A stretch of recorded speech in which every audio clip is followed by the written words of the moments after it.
The Renaissance Podcast presents the Muay Thai Grand Prix series. Following the most successful show on April 1st, we're in the studio with two of its winners, Carlton the baby-faced assassin Lieu and Michael the Beast from the East Pham. We're also joined by MTGP co-founder and head coach Philip Tieu to talk about the fights, but also to give his thoughts on the highly anticipated bout between Charlie Peters and Liam Harrison later this year. Alright, so we're a couple of days after the one of the most successful Muay Thai Grand Prix events at the O2. We're here in the studio with two winners, both representing Team Tieu. Cheers, guys. Fantastic victory. Cheers. It's official ISKA European title holders In the house. And we also have the man that made it possible, Philip Tieu, head coach of Team Tieu, but also the organiser and founder of the Muay Thai Grand Prix promotions. So, we were speaking earlier on about how the week after the fight, immediately after, is such a relief and, almost in many ways for many people, because there's so many moving parts that are involved in this. Tell me, how have you been feeling this week, especially after such a win? Yeah, I feel good that all the weight's off my shoulders. I trained hard for it. Like, we've been in the gym since January. Yeah. It's been a long time, really. Think about how many weeks is that? It must be at least over 12 weeks, man. It must be. Yeah, it's been a long time since January anyway. I was going to say, it's, there's one thing, because there's so many of our team and people that we recognise fighting. It's nice when so many do come away with a win. Oh yeah, definitely. I think that's what we're training for in the gym, and it's not like no one comes in the gym to train to lose. So it definitely is it's the biggest payoff. Yeah. Of any kind of anything you do, really. That's the biggest. That's what we aim for. That's our goal. Yeah. So it's definitely a wicked feeling when you win. Got to be in it to win it. You got to be in it to win it. So the ISKA belt. Yeah. So Phil, why did you decide to bring them into it? ISKA. What does it mean, that belt? For a lot of people in the industry, they know who that is, but someone that may not know that brand, why has there been a partnership with the Muay Thai Grand Prix? First of all, ISKA is recognised globally. Yeah. So they're recognised in all around the world, Japan. But is it boxing Europe. as well, or was it kickboxing and Muay Thai? kickboxing? Yeah. So, yeah. And we also got a good partnership with Paul Hennessy. Good recognition, and it's a nice belt to have. Yeah. Yeah. Was he at the event? Yeah, he was at the event. Yeah. Presenting a couple of the He belts. took a couple of photos with the belts. Yeah. Exactly. Yeah, Paul Hennessy he's one of the presidents of ISKA in the UK. And how did that relationship come about? Since I started promoting, since Scala days, that was about 5 years ago now. Yeah. He's always sanctioned our shows, and we built a really close relationship. And since then, he actually does our insurance for teaching in gym box. Yeah. Okay. And across other gyms in London. Yeah. So he deals with not only our insurance, but we have a close relationship with partnership with fighting all around the world. Yeah. And what was your feeling after that show? Obviously you have a big say in the matchmaking, in the whole organisation of the event. It must be a big relief, I guess, after... Yeah, I mean, like, all our guys had tough fights, It was very tough. None of them had an easy fight. Yeah. And that's what you want, for your fighters, to let them have a challenge. Yeah. That's the only way to progress. Yeah. It's why don't we talk about your fight then? You come off a really strong victory against Asa 10 Pal. Yeah. And I saw on Facebook, Joe Rogan followed him on Twitter. How is it? Yeah. So obviously what he's doing is obviously making some kind of waves over there, and for you to have just recently beaten him, show that that's the level. Yeah, that's the level that we're playing on. Yeah, it's good. I didn't know that as well. That's a good look. Yeah. Yeah, I enjoyed myself this time. Yeah. I think I trained. This was the hardest I trained for a fight. Not like I've never trained hard for a fight before, but I just think this fight in particular, I just thought, the lifestyle. Yeah, the lifestyle's changed. It's all the eggs are in one basket now. Mm-hmm. So it's like Muay Thai is life now. So it's like I trained hard for it, and I think it showed in my performance. enjoyed myself. Even the feedback. Still progressing. Yeah, after a week, everyone that spoke to me said, "Why were you smiling so much?" And I was like, "You gotta enjoy your job, if you know what I mean." So it was definitely a good experience. I enjoyed myself. And well, that's been one of your traits since you first did Muay Thai. You always seem to be having fun, and you always seem to be smiling. Yeah, I don't know. It's like it's like people. You know what I mean? If you're stuck in an office job and you're unhappy 5 days a week, and then you got nothing to look forward to. I look forward to my job every day. Go teach and enjoy it. So yeah, why would I not enjoy the fight as well? That's the top bit. That's the highlight of it. Yeah. So you got to enjoy yourself. Yeah. That's the easy bit of anything. Because Yeah. You train hard, and then that's the day you shine, and then you just all the hard work's done. Just have fun. Yeah, definitely. So yeah, train hard, fight easy. That's what they say. Yeah. And how were you feeling leading up to your fight? I felt good because like Colton said, we both trained together. We're both in the same fighting camp, and then having me and Colton together is like we both push each other as well. So it was good. Side by each side. other. Yeah, side by side. Mm-hmm. So it's good to be fighting on the same show. Yeah. But yeah, the build up. Yeah, it was a good show to be on fighting. Mm-hmm. I think we spoke to Matthew recently, and he said it's one of those things that you hate but you love at the same time. I think it's definitely more rewarding than painful. You know what I mean? It is, fight camp is painful, but when you win, it's the most rewarding. Yeah. Most rewarding feeling. But even if you don't win, you know what I mean? You learn, and then you move on to the next one, and then hopefully you do get that feeling after. Yeah. Yeah. And you how important was this victory for you? Really what important. did it mean to you? It meant a lot because we're fighting for the ISKA, like It adds in the pressure. Yeah, so it added the pressure a lot more because it's not just a normal fight, but you're fighting for a title and you want to bring the belt home. You want to do everyone proud, like all your supporters, and you just want to fight hard. Yeah. Yeah. You took a nasty gash in the. I mean, we're looking at it now. How many stitches is that? 7 stitches. 7 stitches. Yeah. So it was in the second round. It happened all quick. I ain't watched the fight yet, but it happened from when we was trading from punches, and then he just got a sneaky elbow in. But he was good with his elbows. He was sharp. Yeah. He came to fight. And once it cut open, could you immediately sense that? Was it numb, or could you actually feel that? Wow, I can feel like a. Yeah, it's a weird feeling. It's numb, and I wasn't sure. But then I looked at his chest and I see blood all in his chest. And I thought, oh shit. I'm cut down. But it's very close to your eye. It almost cuts through your eyebrow there. Was blood pouring in your eye? Was it affecting your vision? No, it just missed my. Lucky it just got my nose. Yeah. Lucky the shape of my nose, it just dribbled down. Yeah.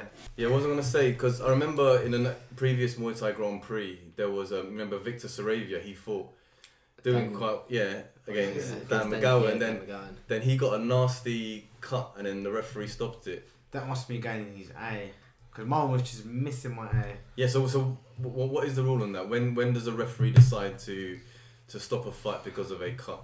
Normally, it's above the eye, straight above the eye. If it's blocking your vision, and you can't carry on. Who is it actually up to? Is it up to the medic or is it up to the referee? Bit of both. Bit of both, yeah. Referee and the medic. Referee will normally get a second opinion. Yeah. And like for that day, actually, we had a cut man, referee, and a medic. And the medic said no. Yeah. Cut man said yes. Yeah. And Michael Pham said yes. Yeah. 2 against 1. So it was 2 against 1. Yeah. So the medic had no saying after that. Medic said okay. Yeah. Michael Pham actually he knew the cut was big, but he just said that I want this belt, I want to fight. So he just said no, I want this fight. So the medic said, oh, okay, he still wants to fight. Yeah. I don't know. You kind of imagine the medic as your mum or something, innit? You know, see a cut like no. This is trying to look out for you. Yeah, of course. Really. Yeah. But yeah. What was your reaction when you saw it? So, damn, that is big. Fuck, that's big. And then I said to him, don't worry, it's small. Also they were like, it's a small cut, don't worry about it. Yeah. But I thought it was a small cut because I can't see. Yeah. I just feel blood dripping down. Yeah. But I just trust my corner. Did it psychologically affect you then the next couple of rounds? It did and it didn't. It affected me because I didn't want to get cut more because I was worried they would stop the fight because if I get one more cut, that's it. I was just worried it would be over, so I had to play it a lot more smart and just hit and move. I mean, like, once you see an injury, wouldn't that be your strategy to try and like attack it even more? Wasn't that a concern? It was just I just didn't want it to open, but I knew like my corner was like, look, you can win this if you keep just doing what you're doing, kick and move off and just play it smart. So I listened to my corner and I believe what they're telling me. So I just did what I have to do. Yeah, which goes to show, man, you know, just even under the worst circumstances, you know, you got your corner giving you the advice you need, psychological, you know, self-belief, and then you know, look, you got a belt around your waist. Yeah, so it was all worth it, you know. Happy days. Yeah. Happy days. Yeah, what were some of the fights that really impressed you? Ryan Lee. Yeah, Ryan Lee. A lot of people have been talking about Ryan's fight. Yeah, I think he was a few fights before me, so I actually had time to pop outside and watch his fight. I watched the first, I think, 2-3 rounds. Yeah. And yeah, his confidence is on another level. You can tell by his performance in it. Ryan's another confidence. Another two fights before, he should be warming up. He's selling tickets outside. Yeah. Outside the venue. He does look confident. Everyone's walking around saying, "Where's Ryan?" The people helping out. The lion's busy. Yeah, the lion's busy. He comes when he comes. Yeah. Yeah, he looks solid in that fight. No, he did. I think confidence plays a big part in his game, and he believes everything he says. So if he says he's gonna win, I'm gonna have to believe him next time. So yeah. That's Ryan for you. Yeah. We were speaking about Luke earlier on.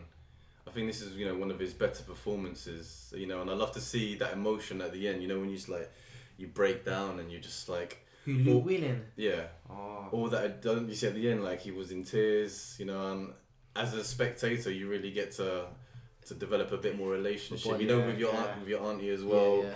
You know, that it is, you know, people want to see that human side to you as well. Yeah, definitely. I didn't actually get to see to Luke's performance, but I have seen him fight on a few times, and I think he does get quite emotional. I think like you said, it was a great performance. Yeah, I heard it's a good performance. It was it for number one? It was. Yeah, I think the Greek boys are number one at the 70 kg division, so that was massive win. Yeah, it's big win for Luke. Massive win. He fought a good fight, good game plan. Yeah, he just stuck to the game plan and it worked well for him. Yeah. Well, on the but the next show, we don't want to announce it yet, but he's actually fighting one of our guys. Okay. Dun dun dun. Yeah, so it's a bit funny the relationship between Team Tieu and Double K, just given the close friendship between you and Kieran, and obviously the business partnership with Muay Thai Grand Prix. So, you know, how does it go when you guys pick fights? As far as do you try and avoid people like? No, we don't avoid each other. It's a fight at the end of the day. You know, it's just a sport. It's not really. You're not going into war and fighting against each other. We see it as a sport. Yeah, you always shake hands after. Yeah, you shake hands after. It doesn't matter who it is. If we see is two good matches fight each other, you know, if it's suitable, then we match it up. You know, we're not trying to go to war with each other, going against it. Even with not just Double K, but anyone in who we're fighting, we see it as a sport. Yeah. I think that's what some people forget sometimes, isn't it? Yeah. It's a sport, yeah. End of the fight, you know, you shake each other's hand and just talk each other, just make friends and that. No, but saying that, it's always good as a build-up though. That's what I think Muay Thai misses a little bit. Yeah. You know, like boxing, they'll say it's me versus you, and or UFC, they're quite good at it's creating a bit of. No, but I think that's how it is. That on the fight, you know, it's business, and you come to fight each other. On the day, it's business. Yeah, but you just shake each other's hand, and that's it. You know, the best man wins. It's sportsmanship. Yeah, sportsmanship. Yeah, it's nice to see that at the end. You know, when they pick up each other's hand. Yeah, you respect each other, but on the day you just come to fight, and it's just business. And you know, in Muay Thai, a loss is not as significant as it is in perhaps some other sports, because it's actually quite common. You know, you look at people's track record. Yeah, in Muay Thai, because there's so many stuff. You know, there's elbows, there's knees to the head, there's clinching, there's boxing, there's kicking. Yeah. Anything can happen. So unpredictable, yeah. It's unpredictable, so anything can happen. It's hard, not like boxing where you can, you know, you got some fighters have a straight record where no losses. Yeah. Whereas Muay Thai, it just takes one elbow, a cut, and then, you know, you've lost. Fight done. Yeah. Fight over. Anything can happen. Yeah. There's more to it. Yeah. That's why they call it the art of 8 limbs. Don't know what's gonna come. Yeah, well that's so the art of 8 limbs versus 4 limbs, which the first half of the card, we decided this time that we're gonna focus more on kickboxing. Yeah, that's right. Why did you decide to? Because the Muay Thai we were doing so well, and obviously a lot of people have been saying that how they prefer the traditional style, Muay Thai. Why did you guys decide then to pack the first half of the show with kickboxing K1? There's quite a few good kickboxers in the country, and we want to showcase their talent as well. It's not just Muay Thai. Yeah. And also increase the fan base and audience. Yeah. I think a lot of people that I spoke to said they come quite early that day and they did enjoy the kickboxing. I heard there was a lot of knockouts. I didn't actually get to see it. Good fights. I heard there was a lot of knockouts. It's fast action, a lot of knockouts going on. Yeah. Where Muay Thai is a lot more technical, but it was evenly matched a lot of the matches, so you wouldn't see much knockouts. Yeah. I think maybe kickboxing might be easier to understand. Yeah, I think it's more if everything is quite equal, then it's more understand for the viewer to understand it. Yeah, and I think as soon as they clinch, as a spectator that doesn't know, the referee will allow one strike, either one punch or one knee, strike, then break, then break again. So then again they're back into that action that everyone's familiar zone. with. The war zone. Yeah. Well, speaking of losses, one of our, the build up to the show, we did a promotion on the Youngbloods. Yeah, that's right. Luciano and Evans. So, what were your thoughts on that fight? Real Madrid versus Barcelona. That one was. Yeah. That's what basically the future of Muay Thai. Two future of Muay Thai fighting each other. And still both. Still both. Yeah. Luciano, he's going to go a long way. He's got a great team. Chris knows he's a good coach. And if he keeps on doing what he's doing, he's going to be one of the best in the UK. Yeah. Evan Jays, slightly younger than him. Mm-hmm. He's going to go all the way as well with the dedication. You can tell their mindset already. You know what I mean? They're just always on Muay Thai. You know what I mean? It is already for them the only one. I think Evan's 17 and Luciano is 2021. But they're in that mindset already, where it's twice a day, 6 days a week. Yeah. But it's hanging out with you guys, which are the I think so. I think that spending time, Yeah, I just think that shows what the next generation is gonna bring though. It's the level's just gonna get. They're evolving. Yeah, it's evolving. That's what it is. Yeah. If anything, I look up to Evan. The way when I see him, I think this guy's a little beast. Yeah. Yeah, he inspires me. Yeah. He's one of those guys you need to calm down. Take a day off. Yeah, he would train 7 days a week. Some days he does actually train 7 days a week. That's crazy. And you got to say, look, listen, you need a day off. But that's that championship mindset. But it was a good match. It was a close match, and some people say that Evans won, and some people say Luciano won. At the time when I was in the corner, I felt that Evans won. Yeah. But I want to look back at the video and have a close look. Yeah. It was split decision. Split decision. So it's very close. But either way, win or lose. It was a brilliant fight. Yeah. It was a brilliant fight to see two young talent, fight at that kind of level and that kind of skill. Yeah. I don't know if they was to stay at the same weight though. You can imagine them over the next 10 years. They'll fight 5-6 times or something. You know what I mean? Yeah, easily. Yeah. I mean, if they continue to be at that level and be at the same weight, which is what's important for them to. But I could see them fighting 5-6 times easily. Yeah. Yeah, definitely. Alright, so once the dust has settled, and you're getting back into routine, what's the goal? What's the next target for you? It's back in the gym and then. I think you watch your fight. Yeah, you watch your fight back, and then Phil especially watches the fight back and tells you what you need to work on for your next one. I mean, you look at your weaknesses, you look at your strengths, and I think you try to brush up. Definitely, you work on your strengths because that's what makes you. But you definitely work on your weaknesses as well. Yeah. To help fix the patches in your fight game. And what would you say yours were in that fight? Strengths or patches? The weaknesses. The weaknesses for that fight. Just things you would want to improve on. That. For me, that fight I would want to work on tying up my opponent rather than putting my hands on my head, and things that we've been doing already, I guess, and just executing it in a fight next time. I did a few things that we worked on, but not everything. Yeah. So back to the drawing board and And any opponent in mind? I think anyone that's got a good name. I think it's more about who's got the good CV and which one I want to add to mine. So anyone with a good name, I'm ready to fight. Yeah. And I think I'm at that level now where I just want to add to my CV, like I said. Yeah. And for you, what's next? Same. Back to the drawing board.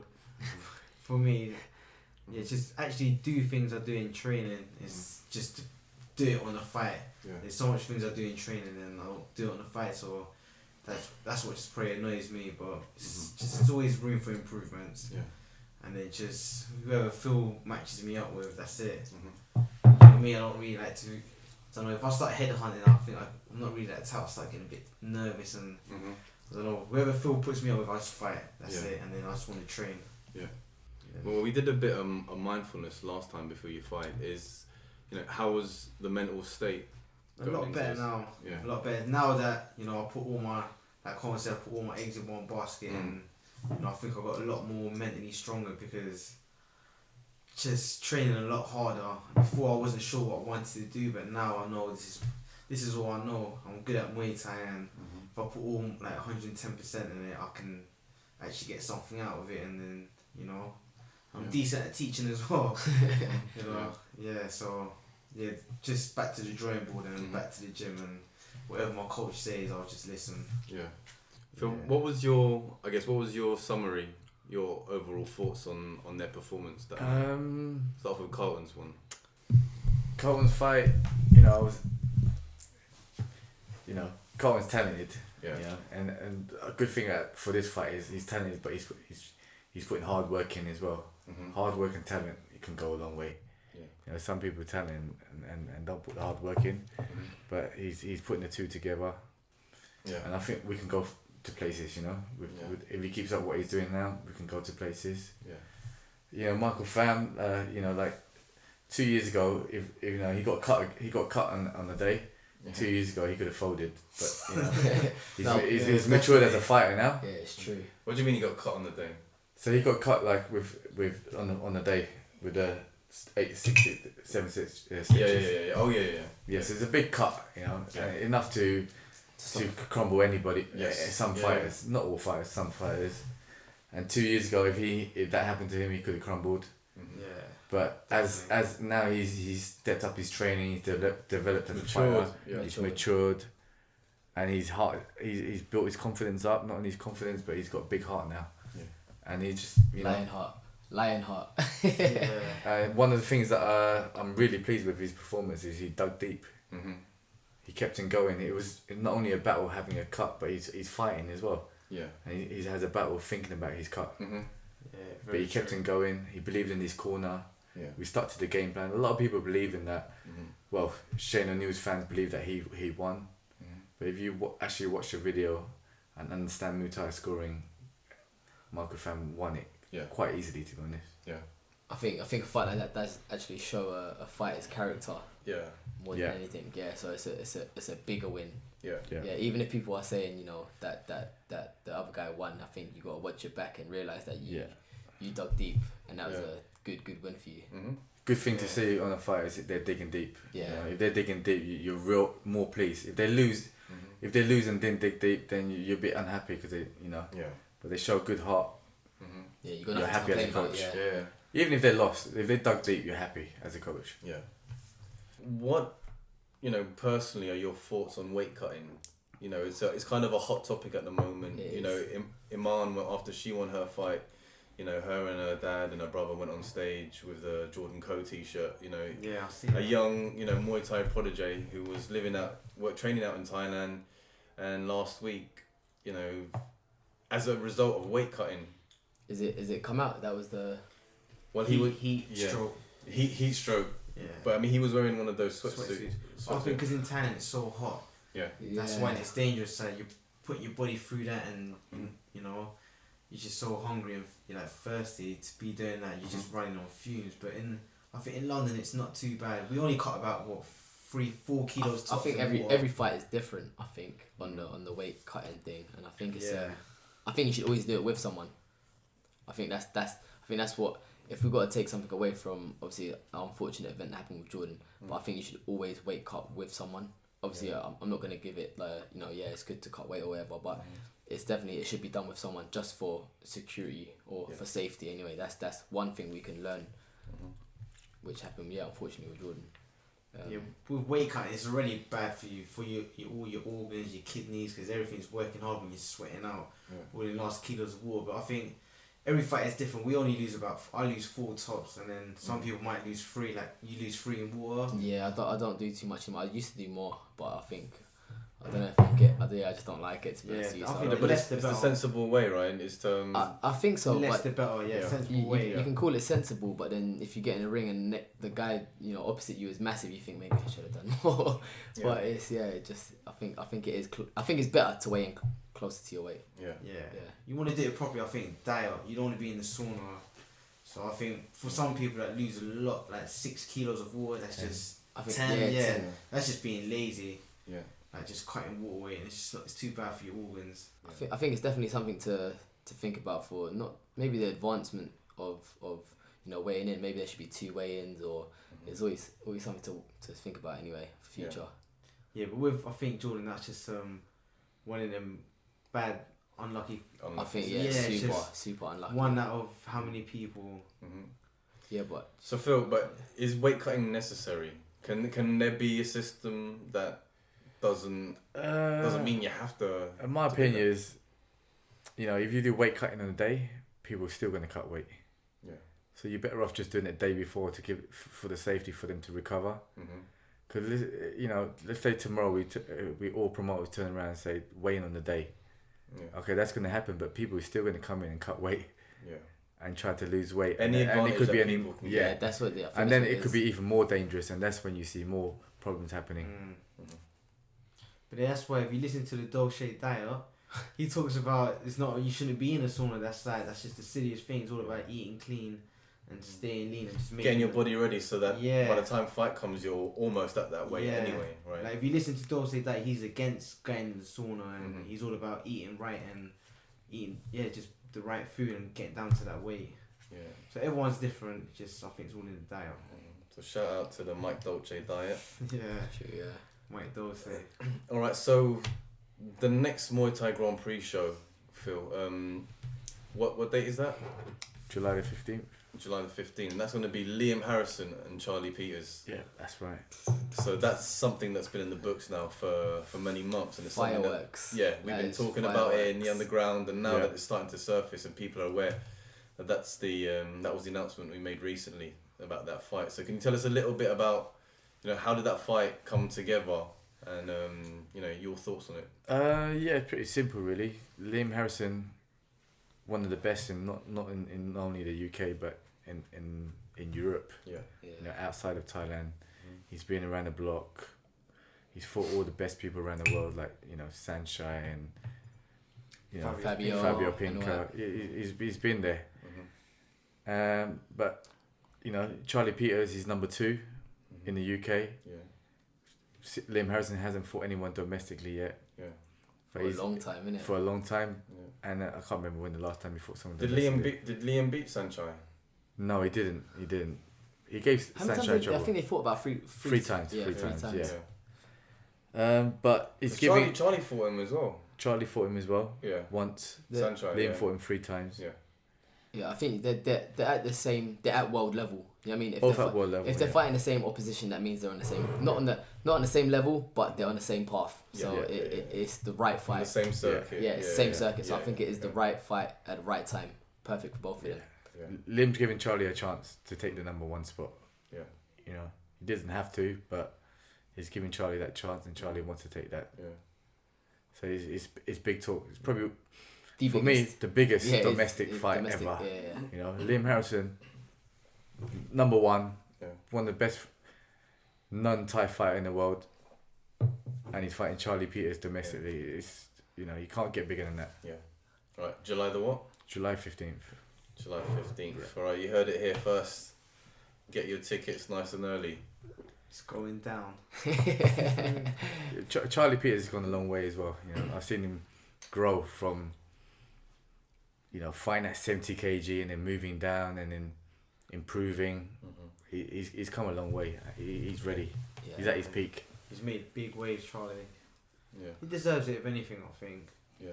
Fights a lot. Like I said, it's the right fight at the right time. Yeah. That's what it is. Yeah. They're actually going to be here. We're going to do like a live face-off podcast. Oh yeah. With the 2 of them. Yeah, Kieran's going to set it up to come here, so I'm quite excited about that. Make sure you call security in case. We'll have you guys here. Might be going down. Anything else that you don't want to chuck in before we sign off? July 15th, just see us there. Yeah, I think everyone just tune into Muay Thai Grand Prix page, Facebook Muay Thai Grand Prix, and what's your Twitter? I don't do Twitter. I don't. So I do what's Instagram, Carlton_Lieu. If you follow Michael, it's the beast from the east. Yeah. Just quickly, you got Hui and Michael. Why Hui and why Michael? Hui's my Vietnamese name, and then Michael's my English name. Yeah. So it's like in school, people couldn't call me Hui, so mom was like, Michael. At the time, Michael Jackson was big up there. Michael. But yeah, that's why. So people get confused, Michael. But you can call me whatever. I don't mind Michael. Hui. I'm easy. All right. Well, finally, congratulations again on a fantastic win. Cheers, guys. And Phil on a fantastic show. Thank you. And we got Q behind the camera there. The man behind the scenes. Q, man, give me the camera. Q with all the production videos for the Muay Thai Grand Prix leading up to it, all the embedded style videos and the halftime videos. So we got Q to thank for that. Cheers, Q. Cheers, Q. All right. Thank you. Peace. Peace.